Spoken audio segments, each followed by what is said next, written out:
The temple was silent in the way that sacred places are silent, not empty, but holding. The marble columns caught the first light of dawn, turning them the color of honey, and the air inside smelled of cedar smoke and wild olive, and something older, something that had no name but felt like prayer. Medusa arrived before the other priestesses, as she always did. She liked the stillness of those early hours, before the worshippers came, before the chants began. She would light the candles herself, one by one, watching the flames catch and hold, and she would whisper the morning invocation to Athena, goddess of wisdom, goddess of war, goddess who had chosen her from 100 candidates to serve in this most holy place. She was 17 years old. Her hair was the color of dark wheat, and it fell in waves past her waist, and men in the streets of Athens turned to look at her. But she did not see them. She saw only the temple, only the goddess, only the life she had been chosen for, the purpose that made her existence mean something.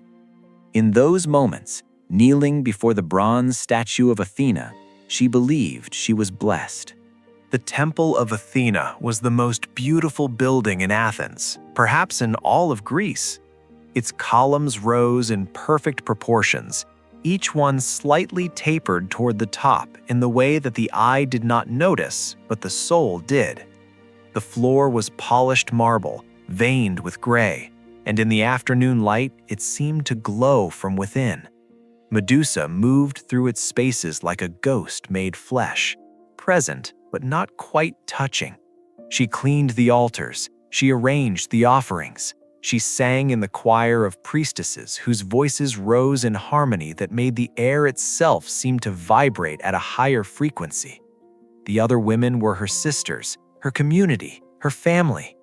They had chosen her. Athena had chosen her.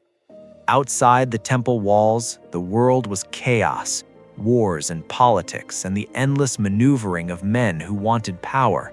But inside, there was order, there was meaning, there was a goddess who watched over her, and a purpose that made every breath worthwhile. This was the world she knew. This was the world she trusted. This was the world that would, in one terrible afternoon, cease to exist. In the quiet hours, when the temple was closed and the other priestesses had gone to their beds, Medusa would sometimes stay alone in the inner sanctum, not praying exactly, just sitting, just being. She would think about the future, not with anxiety, but with the gentle anticipation of a woman who believed the future was something to look forward to. She would marry someday, perhaps a priest, perhaps a poet. She would have children. She would grow old in the service of Athena, and when she died, she would be buried in the sacred ground, and her name would be remembered. These were the thoughts of a girl who had never been broken, a girl who believed that the world was fundamentally just, that the gods were fair, that virtue would be rewarded. She had never questioned any of it. She had never needed to.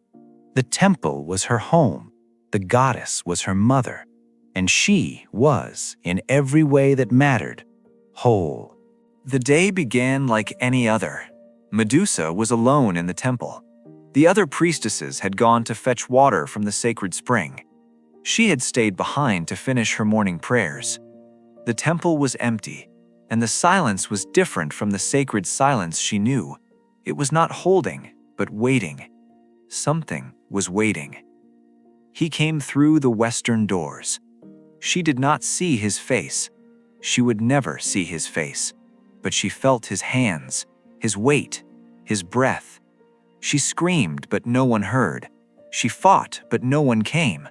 The temple that had always protected her became a cage, and the goddess who had always watched over her was nowhere to be found. It lasted an eternity. It lasted a single moment.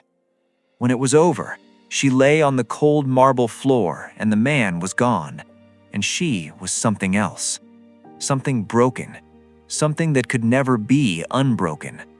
She told no one, Who would she tell?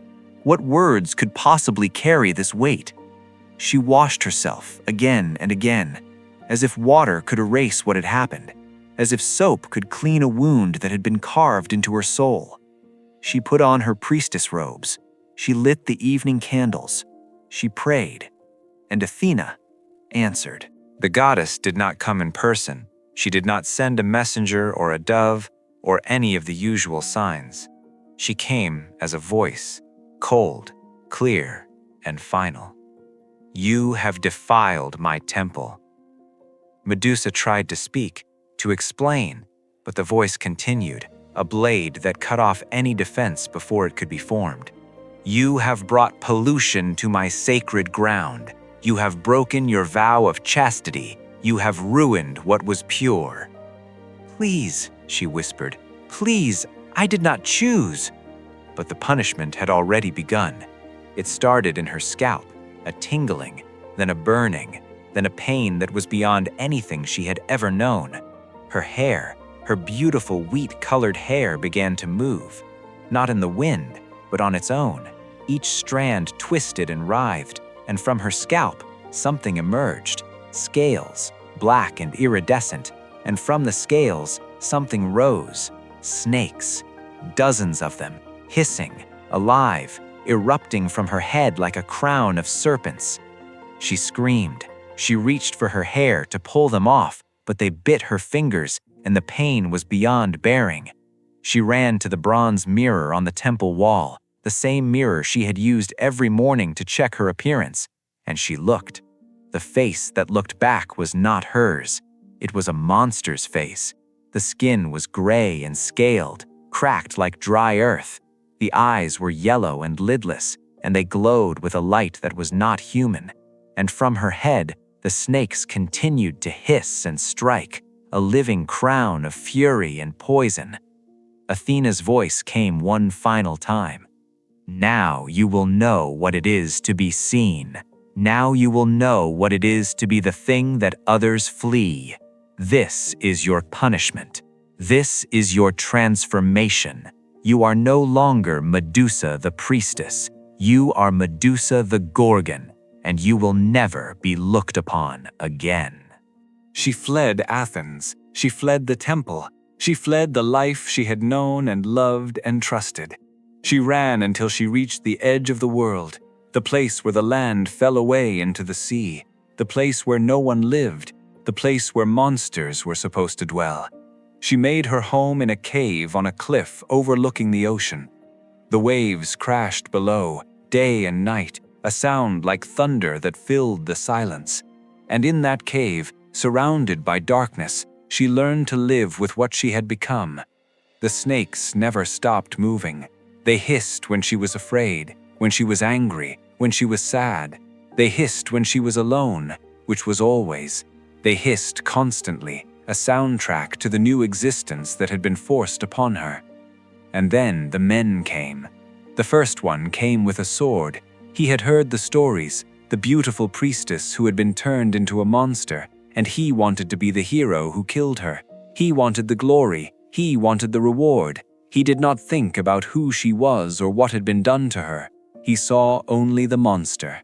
She looked at him. She did not mean to. She did not want to, but her eyes, those terrible, glowing, lidless eyes, met his, and he turned to stone. He stood there, frozen in that moment of attack, a monument to the violence he had intended. He was the first. He was not the last. The cave filled with statues. They stood in rows, arranged along the walls like an art gallery of petrified aggression. Warriors with swords raised, frozen in the moment of striking. Hunters with spears caught in the motion of throwing. Princes in golden armor, their faces twisted in expressions of determination or fear or both. Medusa walked among them sometimes, in the hours when the ocean was calm and the light came through the cave entrance in silver shafts. She looked at their faces, she read their expressions, and she asked herself the question that no one else had ever thought to ask. Who is the monster here? They had come to kill her. They had come to capture her. They had come with violence in their hearts, and glory in their minds, and they had called her the beast. But she had not asked for any of this. She had been a girl in a temple. She had been a priestess. She had been a person. And then a god had punished her for a crime committed against her, and the world had called it justice. She understood now. The shattering had not been the moment in the temple, though that had been terrible beyond words. The real shattering had been slower. It had been the realization that no one would believe her, that no one would help her, that the goddess who was supposed to protect her had been the one to deliver the final blow. She had learned something about gods in her years in the cave. They did not care about justice. They cared about order. They cared about their temples and their rituals and their sacred rules. And if a mortal was broken in the process of maintaining that order, well, that was the cost of divinity. That was the price of keeping the cosmos in balance. She was the monster now. That was the story. That was what everyone believed. Perseus would come someday with his magic sword and his winged sandals, and he would cut off her head, and the world would cheer, because the world needed a villain, and she had been made into one. But in the quiet hours, when the waves crashed and the snakes hissed, and the statues stood in their eternal silence, she knew the truth. The monster had not been born in that temple. The monster had been created by a god, by a society, by a world that needed someone to blame. She was not the monster. She was the evidence. The episode ends at the mouth of the cave. Medusa stands there, looking out at the sea, at the sky, at the world that has defined her as a villain for millennia. The sun is setting, the light is gold and red, and it catches the scales on her face and turns them to fire. The snakes on her head have quieted, not still, but no longer hissing. For a moment, she looks almost beautiful, almost human. Behind her, the statues stand in their rows, each one a man who came to destroy her, each one a story the world will never know.